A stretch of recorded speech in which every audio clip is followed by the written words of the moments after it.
रुचिता जैन उदयपुर की एक जानी मानी वकील, जिनकी उनके फ्लैट में बेरहमी से हत्या कर दी जाती है और हत्या की ये गुत्थी पुलिस के लिए बन जाती है चैलेंज। तो चलिए कत्ल की इस गुत्थी को सुलझाते हैं। झीलों का शहर कहे जाने वाले उदयपुर के न्यू भोपालपुरा के लक्ष्मण वाटिका के पास बने ऑर्बिट 1 अपार्टमेंट की 7वीं मंजिला पर रुचिता जैन अपने पति कृष्ण वल्लभ और 2 बच्चों के साथ रहती थी। वारदात वाले दिन यानी कि 1 दिसंबर की सुबह 11 बजे के करीब कृष्ण वल्लभ गुप्ता लिफ्ट से 7वीं मंजिल पर बने अपने फ्लैट पर पहुंचे तो उन्हें फ्लैट के दरवाजे की सिटकनी बाहर से बंद मिली। उन्हें लगा कि रुचिता किसी काम से ऊपर वाले फ्लैट में गई होगी, इसलिए बाहर से सिटकनी बंद है। सिटकनी खोलकर वो अंदर पहुंचे तो बच्चों के बेडरूम के सामने उन्हें कई जगह खून के निशान दिखाई दिए। उन्हें लगा कि रुचिता के हाथ या पैर में कुछ लग गया होगा, उसी के खून के ये निशान हैं। लेकिन जब रुचिता की तरफ से कोई जवाब नहीं आया तो कृष्ण वल्लभ ऊपर वाले फ्लैट में उसे देखने गए। वो वहाँ भी नहीं मिली तो उन्हें शक हुआ। अपने फ्लैट में आकर उन्होंने बाथरूम, किचन, हर जगह रुचिता को तलाश किया। इस तलाश में उन्हें फ्लैट में कुछ और जगहों पर भी खून के निशान नजर आए। इसके बाद उन्होंने रुचिता के मोबाइल पर फ़ोन किया। फ़ोन की घंटी बजती रही लेकिन फ़ोन रिसीव नहीं हुआ। अब कृष्ण वल्लभ परेशान हो उठे। उन्होंने अपार्टमेंट के सुरक्षा गार्ड को फ़ोन करके रुचिता के बारे में पूछा तो उसने बताया कि मैडम न तो नीचे आई हैं न ही बिल्डिंग से बाहर गई हैं। इसके बाद उन्होंने गार्ड को खून के निशान मिलने के बारे में बताकर उसे अपने फ्लैट में आने को कहा। गार्ड जब उनके फ्लैट में पहुंचा तो खून के निशान देखकर वो भी चौंका। एक बार फिर से कृष्ण वल्लभ ने गार्ड के साथ मिलकर फ्लैट की तलाशी लेनी शुरू कर दी। तलाशी लेते लेते गार्ड ने जब फ्लैट के स्टोर रूम का दरवाज़ा खोला तो नीचे फर्श पर सामने ही रुचिता की लाश पड़ी दिखाई दी। उसके आसपास खून ही खून फैला हुआ था। लाश देखकर गार्ड चीख पड़ा। चीख सुनकर कृष्ण वल्लभ भागकर उसके पास पहुंचे और रुचिता की लाश देखकर उनकी भी चीख निकल गई। उन्होंने नब्ज टटोली तो वो बंद हो चुकी थी। वो ज़ोर ज़ोर से चिल्लाने लगे। उनकी आवाज़ सुनकर पड़ोसी भी पहुंच गए। दिन दहाड़े अपार्टमेंट के अंदर एक फ्लैट में महिला की हत्या होने पर पूरे इलाके में सनसनी फैल गई। सूचना पाकर कुछ ही देर में थाना सुखेर पुलिस मौके वारदात पर पहुंच गई। जय हादसा और लाश की हालत देखकर साफ लग रहा था कि मकतूला ने आखिरी दम तक अपने बचाव की पूरी कोशिश की है। फ्लैट की हालत से लग रहा था कि लूटपाट जैसा कोई मामला नहीं है। हर चीज़ अपनी जगह पर मौजूद थी, यहाँ तक कि किचन में गैस पर दूध का बर्तन रखा हुआ था। ऐसा लग रहा था कि जब कातिल घर में घुसा उस वक्त रुचिता किचन में काम कर रही थी। अब पुलिस को तलाश थी रुचिता के मोबाइल की। पुलिस ने फ्लैट की तलाशी ली लेकिन मोबाइल कहीं नहीं मिला। रुचिता जैन की मौत की खबर पाकर उदयपुर के ही सेक्टर 4 में रहने वाली रुचिता की मौसी मोनिका जैन और कुछ रिश्तेदार भी मौके वारदात पर पहुंच गए। पुलिस की पूछताछ में कृष्ण वल्लभ ने बताया कि वो LLB फाइनल ईयर की पढ़ाई कर रहा है और कभी कभी क्लास लेने कॉलेज जाता है। उस दिन भी वह सुबह 8:30 बजे के करीब कॉलेज चला गया था। उसने बताया कि रुचिता वकील थी और जज बनना चाहती थी और इसलिए वो RJS परीक्षा की तैयारी कर रही थी। इसके लिए वो सुबह 7:30 बजे कोचिंग चली जाती थी। उस दिन भी वो अपने समय पर कोचिंग चली गई थी। उसके बाद दोनों बच्चे स्कूल चले गए। कृष्ण वल्लभ का कहना था कि जब वो 8:30 बजे घर से निकला था तब तक रुचिता कोचिंग से नहीं लौटी थी। उसने बिल्डिंग से निकलते वक्त गार्ड से कहा था कि दूध वाला आए तो मैडम से कह देना कि दूध ले लें। 11 बजे जब वो घर लौटा तो फ्लैट के दरवाजे की सिटकनी बाहर से लगी हुई थी और अंदर स्टोर रूम में रुचिता की लाश मिली। कृष्ण वल्लभ की बातों से साफ हो गया था कि रुचिता की हत्या सुबह 8:30 से 11 के बीच हुई है। पुलिस ने पड़ोसियों और सुरक्षा गार्ड से भी पूछताछ की लेकिन ऐसी कोई बात सामने नहीं आई जिससे हत्या या हत्यारे के बारे में कुछ पता चलता। इसी बीच फॉरेंसिक टीम ने आकर सारे सबूत जुटा लिए थे। दोपहर में रुचिता के दोनों बच्चे जब स्कूल से आए तो उन्हें कुछ बताए बगैर मोनिका जैन ने उन्हें अपने घर भेज दिया। शाम तक रुचिता के पिता और भाई भी जय हादसा पर पहुंच गए। उन्होंने रुचिता की हत्या का जिम्मेदार कृष्ण वल्लभ को ठहराया और उसके खिलाफ कत्ल का मुकदमा दर्ज करने के लिए तहरीर भी दे दी। उनका कहना था कि कृष्ण वल्लभ अक्सर शराब पीकर रुचिता के साथ मारपीट करता था। रुचिता के पिता का कहना था कि उसे ये सारी बातें खुद रुचिता ने फ़ोन पर बताई थी। पुलिस ने बाकी कार्रवाई कर लाश पोस्टमार्टम के लिए भिजवा दिया और चूंकि कृष्ण बल्लभ के खिलाफ रिपोर्ट दर्ज थी, इसलिए पुलिस उसे साथ लेकर थाने आ गई। थाने आकर फिर उससे पूछताछ की गई, लेकिन उसने वही बातें दोहराई जो पहले बता चुका था। पुलिस ने जब उसकी बातों की सच्चाई के बारे में पता किया तो उसकी बातों में कई जगह झोल नजर आया। उसका कहना था कि रुचिता बच्चों के उठने से पहले ही कोचिंग चली गई थी, जबकि बच्चों का कहना था कि सुबह का टिफ़िन मम्मी ने ही बना कर दिया था। कृष्ण बल्लभ का कहना था कि वो कभी कभी कॉलेज जाता था। अब सवाल ये था कि अगर वो रोज़ाना कॉलेज नहीं जाता था तो उस दिन ही क्यों गया। पुलिस के सामने ऐसे कई सवाल थे जिससे पुलिस का शक कृष्ण बल्लभ पर था। कृष्ण बल्लभ ने पुलिस को बताया कि जब वो 8:30 बजे घर से निकला था तो रुचिता कोचिंग से नहीं लौटी थी, जबकि उसी बिल्डिंग में रहने वाले कुछ लोगों का कहना था कि रुचिता उन्हें करीब 8:30 बजे लिफ्ट में मिली थी। और कृष्ण बल्लभ ने उस दिन से पहले गार्ड को कभी नहीं बोला था कि मैडम से कहना कि दूध ले ले। ये सारी बातें कृष्ण बल्लभ को शक के दायरे में ला रही थीं, लेकिन कई बार जैसा दिखता है या लगता है वो सच नहीं होता। इस केस में भी कुछ ऐसा ही था। पुलिस कृष्ण बल्लभ से पूछताछ कर ही रही थी कि रात होते होते इस मामले में एक नया मोड़ आ गया। हुआ ये कि उसी बिल्डिंग की 8वीं मंजिल के फ्लैट नंबर 892 में रहने वाले अरविंद कोठारी का 22 साल का बेटा दिव्य अचानक लापता हो गया।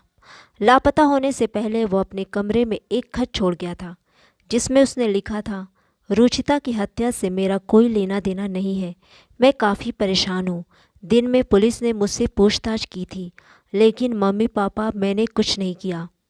अचानक इस तरह से दिव्य कोठारी का गायब होना और छोड़े गए खत में ये लिखना कि रुचिता की हत्या से मेरा कोई लेना देना नहीं है, इस बात ने पुलिस को उलझा दिया था। उसके घर वालों का कहना था कि दोपहर के करीब 2 बजे वो बिना बताए मोटरसाइकिल से कहीं चला गया था। जब रात तक वो नहीं लौटा तो उन्हें चिंता हुई। उन्होंने उसके मोबाइल पर फ़ोन किया, लेकिन बात नहीं हो पाई। उसका सामान देखा गया तो उसी में उन्हें वो ख़त मिला। पुलिस ने दिव्य के मोबाइल को सर्विलांस पर लगाया तो उसकी लोकेशन बड़े तालाब के आसपास की मिली।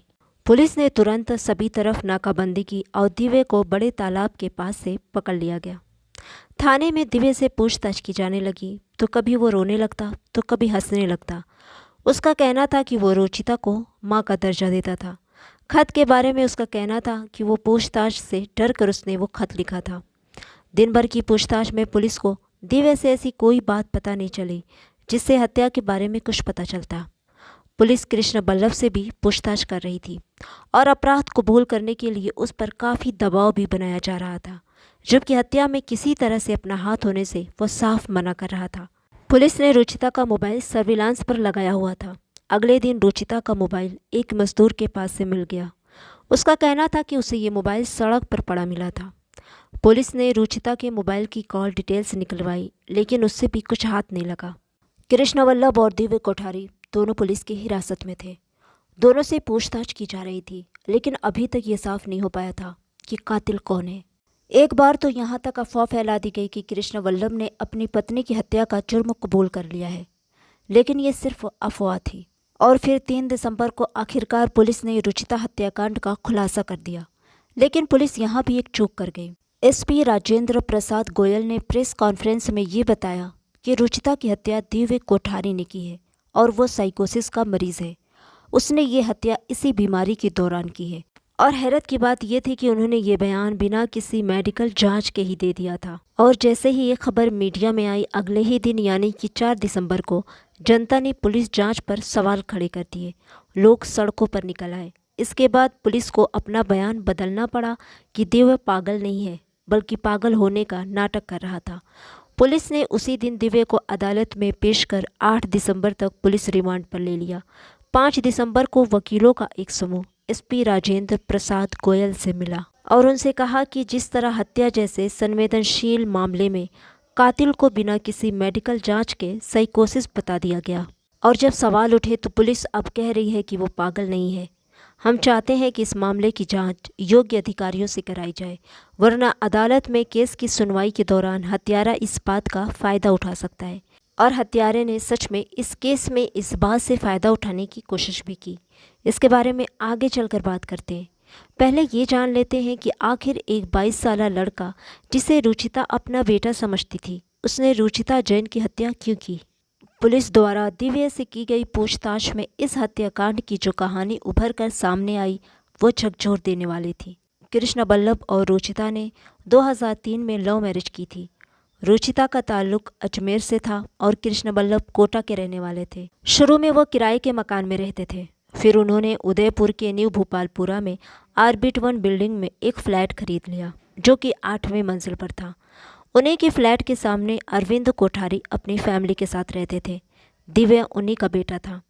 आमने सामने फ्लैट होने की वजह से दोनों परिवारों की एक दूसरे के साथ अच्छी दोस्ती हो गई। दोनों परिवार का एक दूसरे के यहाँ आना जाना भी रोज़ का मामूल बन गया। 1 साल पहले कृष्ण बल्लभ 8वीं मंजिल वाला अपना फ्लैट बेचकर 7वीं मंजिल पर फ्लैट खरीद लिया। एक मंजिल नीचे आने के बाद भी दोनों परिवारों के बीच मेलजोल बना रहा। दिव्या कोठारी लगभग रोज रुचिता के यहाँ आता था। वो रुचिता के साथ डांडिया बैडमिंटन भी खेलता था। वो रुचिता को आंटी कहता था। रुचिता की उम्र करीब 35 साल थी और दिव्या कोठारी की 22 साल। धीरे धीरे दिव्या के दिल में शैतान पनपने लगा। वो रुचिता को हासिल करने के बारे में सोचने लगा। रुचिता ने घर पर एक कछुआ पाला हुआ था। अब दिव्या कोठारी उसी कछुए से खेलने के बहाने रोजाना ही रुचिता के घर आने लगा। 1 दिसंबर की सुबह जब कृष्ण बल्लभ कॉलेज के लिए फ्लैट से निकले तो दिव्या ने स्कूटी से उनका पीछा किया ताकि पता चल सके कि वो कहाँ जा रहे हैं। जब उसने देखा कि वो कॉलेज गए हैं तो वो फौरन लौट आया। 8:45 बजे दूध वाला आया तो उसी समय दिव्या लिफ्ट से 7वीं मंजिल पर पहुंचा और रुचिता के फ्लैट का दरवाज़ा खुला देख अंदर दाखिल हो गया। रुचिता उस समय किचन में दूध गर्म कर रही थी।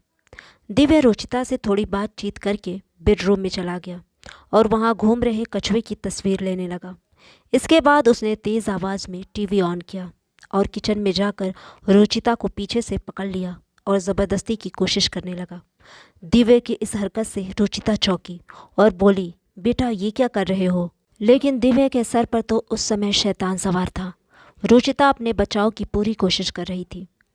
जब वो ज़बरदस्ती के अपने नापाक इरादे में नाकाम हुआ तो वहाँ रखे टूल बॉक्स से पेचकस निकाल कर रुचिता पर वार करने लगा और घसीटते हुए स्टोर रूम में ले गया और उसका बाल पकड़कर दीवार पर दे मारा और पेचकस से उस वक्त तक मारता रहा जब तक कि रुचिता जैन की सांसें नहीं थम गई। रुचिता की हत्या करने के बाद वो बाथरूम गया, शावर लिया, कपड़े साफ किए और रुचिता का मोबाइल लेकर वो बालकनी में आया। आसपास देखा कि कोई पड़ोसी तो नहीं देख रहा।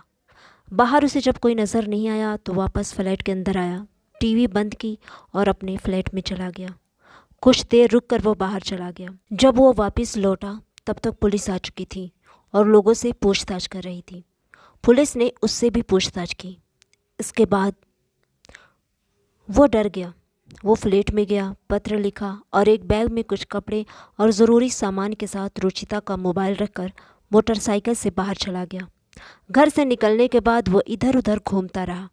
उसका बैग नीचे से फटा हुआ था जिससे रुचिता का मोबाइल नीचे गिर गया, जो कि एक मजदूर को मिला था जिसे पुलिस ने बरामद भी कर लिया था। दिव्या की निशानदेही पर पुलिस ने पेचकस, खून लगे कपड़े, दिव्या की कार, स्कूटी और मोटरसाइकिल के अलावा उसका फ़ोन भी जब्त कर लिया। रुचिता जैन चूँकि एक वकील थी इसलिए उदयपुर के वकीलों ने दिव्या का केस लड़ने से साफ इनकार कर दिया था। इसलिए इस केस की सुनवाई चित्तौड़गढ़ जिला और सत्र न्यायालय में हुई। 2017 में दिव्या के पिता अरविंद कोठारी ने कोर्ट में एफिडेविट पेश किया कि दिव्या मानसिक तौर पर बीमार है। इस पर कोर्ट के आदेश पर एक मेडिकल बोर्ड गठित हुआ और दिव्या की जांच की गई। मेडिकल बोर्ड रिपोर्ट से ये साफ हो गया कि दिव्या न तो किसी मानसिक बीमारी से ग्रसित है, न ही वह मंदबुद्धि है। मेडिकल बोर्ड की ये रिपोर्ट केस में काफ़ी अहम साबित हुई। साथ ही एसएचओ ने तफ्तीश कर जो चालान पेश किया उसमें हर सबूत को मजबूती के साथ रखा। एसएचओ मांगीलाल का कहना था कि ये उनके जीवन का सबसे कठिन और चुनौतीपूर्ण केस था। आरोपी ने पुलिस को नई नई कहानियां सुनाकर गुमराह करने की पूरी कोशिश की, लेकिन जांच के दौरान मिले सबूतों की एफएसएल जांच आरोपी के अपराध को साबित करने में मददगार रही। रुचिता जैन को इंसाफ दिलाने के लिए उसके पति 7 साल तक कोर्ट कचहरी के चक्कर काटते रहे और आखिरकार 23 फरवरी 2023 को चित्तौड़ अदालत ने रुचिता जैन के हत्या के आरोप में दिव्या कोठारी को आईपीसी की धारा 302 के तहत उम्र कैद की सज़ा सुनाई। साथ ही 50,000 जुर्माना देने का भी आदेश दिया। रुचिता जिस पड़ोसी लड़के को बेटा मानती थी, उसी ने उसकी इज्जत पर हाथ डालने की ही नहीं सोची, बल्कि विरोध करने पर जान भी ले ली। आखिर इस सब में रुचिता की क्या गलती थी? एक लड़के की हवस की ख्वाहिश ने एक हंसता खेलता परिवार उजाड़ दिया। 2 मासूम बच्चे बिन माँ के हो गए। तो सावधान रहें, सतर्क रहें। मिलती हूँ जल्द ही एक नई क्राइम स्टोरी के साथ। तब तक के लिए बाय बाय, टेक केयर।